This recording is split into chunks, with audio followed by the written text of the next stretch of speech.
வணக்கம் மக்களே, welcome to Anjana Subi Tamil audio novels hub. இன்று நீங்கள் கேட்க இருப்பது சுடரொளியாய் வெளிச்சமூட்டு கதையின் அடுத்த அத்தியாயம். கதையின் குரலாய் நான் கிருத்திகா ராஜ். கதைக்குள்ளே போகிறதுக்கு முன்னாடி நம்ம சேனலுக்கு இப்போ தான் ஃபர்ஸ்ட் டைம் வரீங்க அப்படின்னா சேனலை சப்ஸ்கிரைப் பண்ணிக்கோங்க. பக்கத்தில் உள்ள பெல் ஐக்கானையும் ப்ரெஸ் பண்ணிவிடுங்க. சரி, வாங்க கதைக்குள்ளே போகலாம். சுடர் 15. அன்று வருமான வரித்துறை அதிகாரிகள் அமைச்சர் ரகுராமனின் வீட்டுக்கு சட்டவிரோதமாக சொத்து குவித்ததாக வந்த தகவலின் பேரில் சோதனை நடத்தினர். தான் கைதானால் கலவரத்தை ஏற்படுத்தவும் போராட்டத்தில் இறங்கவும் தன் கட்சி தொண்டனும் விசுவாசியுமான ரங்கசாமி என்கிற ரங்கனுக்கு கட்டளை பிறப்பித்தார். வருமான வரித்துறை அதிகாரிகள் அவரை சொத்து குவிப்பு வழக்கு தொடுத்து கைது செய்ய முடிவு செய்தனர். ரகுராமனுக்கா தெரியாது இது போன்ற சூழ்நிலையை சமாளிக்க உடனே தொடங்கிவிட்டார் தன் திடீர் புற்றுநோய் சிகிச்சை நாடகத்தை. அவரை மருத்துவமனையில் அனுமதித்த நிரஞ்சன் தியாகராஜனை கொண்டு சட்டத்தின் ஓட்டைகளின் தயவால் அவருக்கு முன்ஜாமீனுக்கு ஏற்பாடு செய்திருந்தான். அப்போது அறைக்கு வெளியே காவலுக்கு நிறுத்தியிருந்த ரங்கன் உள்ளே வந்து, ஐயா, நம்ம சேஷா குரூப்ஸ் ஈஸ்வர் சார் உங்களை பார்க்க வந்திருக்கார் என்றான். அதை கேட்ட நிரஞ்சனோ கடுப்புடன், இப்பெல்லாம் பார்க்க முடியாதுன்னு சொல்லு என்றான் வெடுக்கென்று. ரங்கசாமிக்கும் நிரஞ்சனுக்கும் எப்போதும் ஆகாததான். மேலும் கட்சியிலும் ரகுராமனுக்கு அடுத்து ரங்கன் வார்த்தைக்கு பெரிய மரியாதை இருந்தது. அது தந்த காழ்ப்புணர்ச்சியாலும் ரங்கனுக்கு தந்தை ரொம்ப இடம் தருவதாக எண்ணி அவன் ஏதாவது கேட்டால் கூட எடுத்தறிந்து பேசிவிடுவான் நிரஞ்சன். அவனை கையமர்த்திய ரகுராமனோ, இரு தம்பி, நாம் அவருக்கு ஃபோன் போட்ட காலம் மலை ஏறி போய் அவரே நம்மளை தேடி வந்திருக்காரு. நமக்கு ஏதாவது ஆதாயம் பார்க்க முடியுமான்னு பேசி பார்ப்போம் என்றவர் ஈஸ்வரை ஒரு 5 நிமிடம் கழித்து உள்ளே அனுமதிக்குமாறு ஆணையிட்டார். அவர் உள்ளே வருவதற்குள் மருத்துவ உபகரணங்களையும் பொருத்தி கொண்டு முடியாமல் இருப்பது போல் பாசாங்கு செய்தார். உள்ளே வந்த ஈஸ்வரோ, நீங்க எதுவும் பேச வேண்டாம், உங்க செயலாளர் கிருஷ்ணமூர்த்தி ஃபோன் செஞ்சு எல்லாத்தையும் சொன்னார்.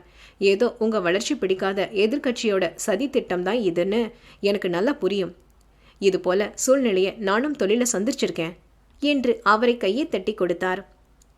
நீங்க தைரியமா இருக்க வேண்டிய நேரம் ரகுராமன் என்ற ஈஸ்வரிடம், எப்படிங்க தைரியமா இருக்க முடியும்? என் பொண்ணு கல்யாணம் முடிஞ்சிருந்தா கூட சாவை கண்டு பயப்பட மாட்டேன். இப்ப என் இவ்வளவு வருஷம் அரசியல் வாழ்க்கைக்கே ஒரு கரும்புள்ளி ஆயிடுச்சு. அதை விட என் பொண்ணை இப்போ யாரு கட்ட சம்மதிப்பா என்று கண்களில் கண்ணீரோடு பேசியவரை கண்டு ஈஸ்வரின் மனம் இளகியது.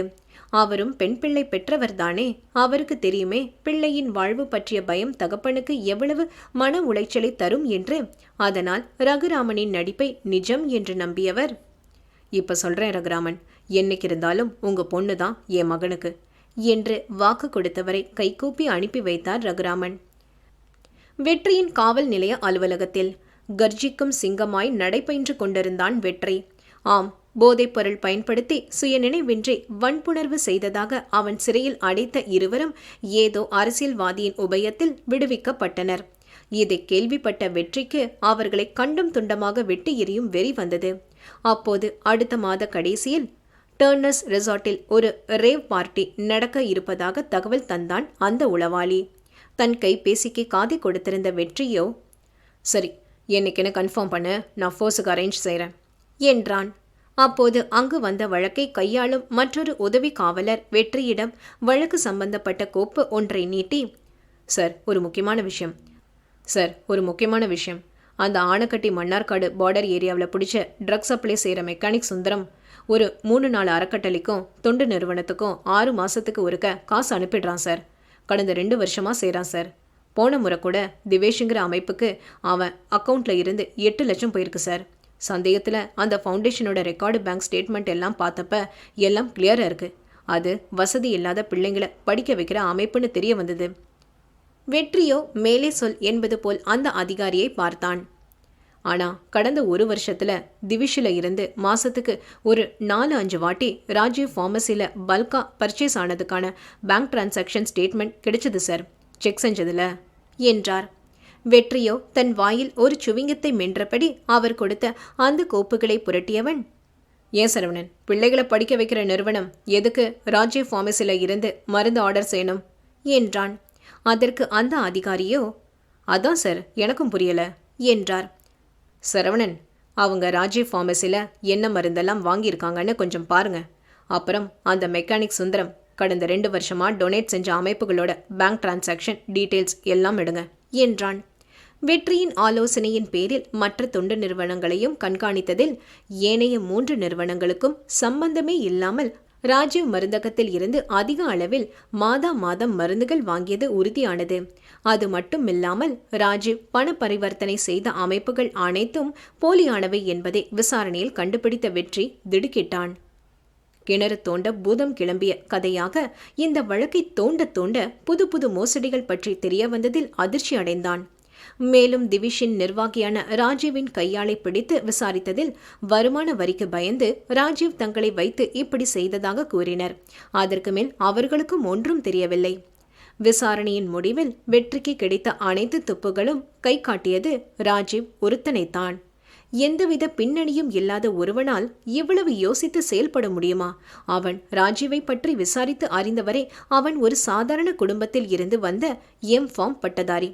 இதுவே ராஜீவுக்கு பின் யாரோ பெரிய அரசியல் செல்வாக்கும் பணபலம் கொண்டவர்களும் கண்டிப்பாக உள்ளனர் என்பதை வெற்றிக்கு ஊர்ஜிதப்படுத்தியது. வெற்றிக்கு கண்டிப்பாக ராஜீவ் இந்த போதை கடத்தலில் ஈடுபட்டு உள்ளான் என்பது உறுதியாக தெரிய வந்தது.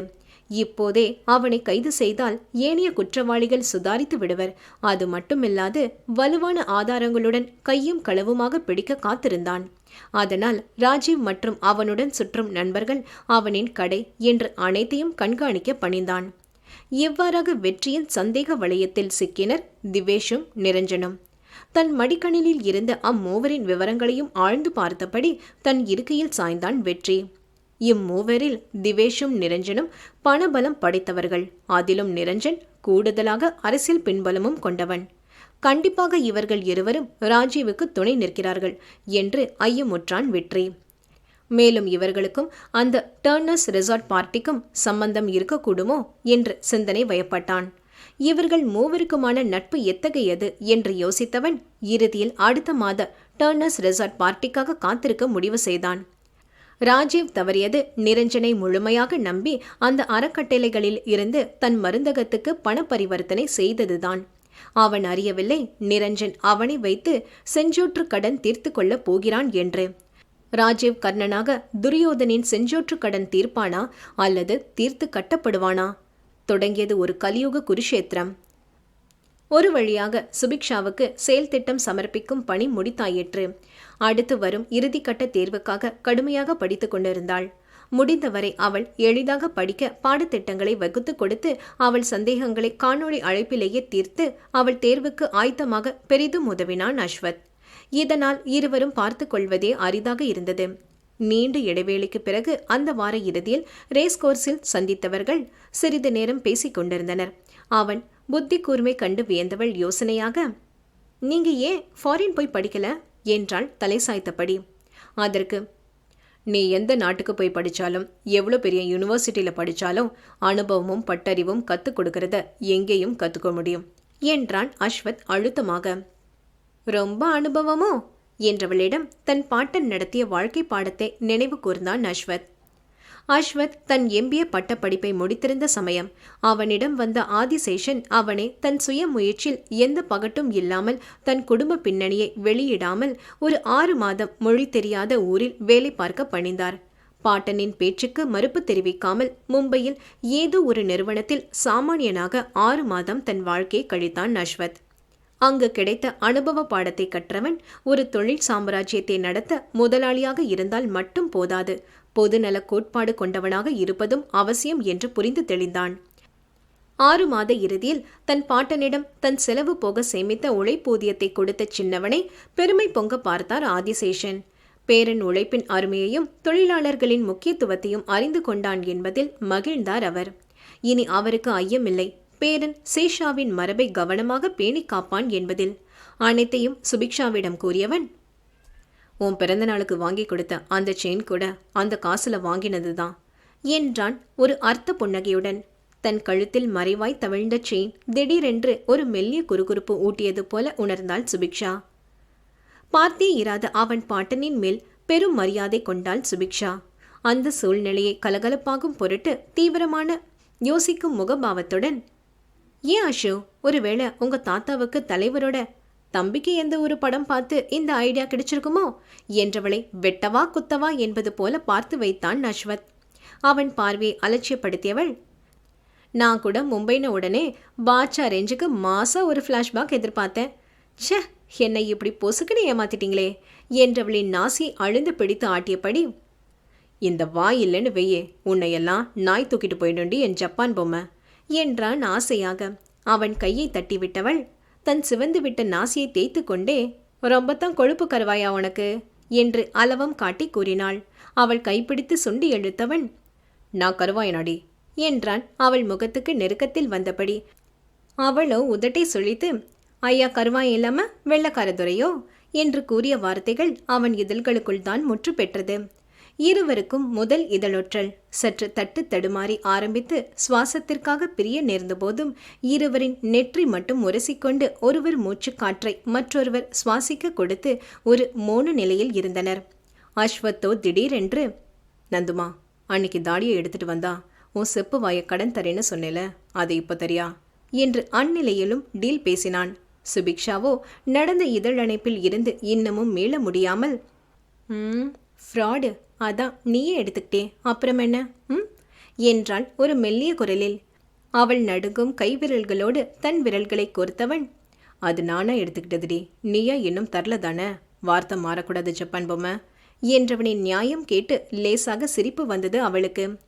மெதுவாக அவன் நெற்றியில் இருந்து தன் நெற்றியை பிரித்தவள் அவன் முன்னுச்சி முடியை கைகளால் நகர்த்தி தன் முதல் அச்சாரத்தை அங்கு பதித்தாள். அந்த நெற்றி முத்தத்தின் சில்லிப்பு அஸ்வத்தின் உயிர் வரை தீண்டி மாயம் செய்தது. மேலும் அவன் முகத்தை ஏந்தி கன்னம் நாசி கண்கள் தீண்டியவள் மறுபடியும் அவன் நெற்றியோடு நெற்றி முட்டினாள். தன் இதழ்களை ஆள்காட்டி விரல் கொண்டு தொட்டு காட்டி, இது என்ன பாவம் பண்ணுச்சாம் என்றவனின் கூற்றில் கண்மூடி முகம் சிவந்தாள் பாவை. நெருக்கத்தில் அவன் முகம் நோக்கியவன் செவ்வரி ஓடிய அவள் இதழ் ரேகையை தன்வசம் இழந்து மறுபடியும் ஆராயத் தொடங்கினான். தன் விரல்களால் அவன் தலைமுடியை இறுக்கியவளின் இதழ்கள் பிரியவே மாட்டேன் என்று சண்டித்தனம் செய்த உதடுகளை மூச்சுக்காக மனமே இன்றி பிரித்தான்.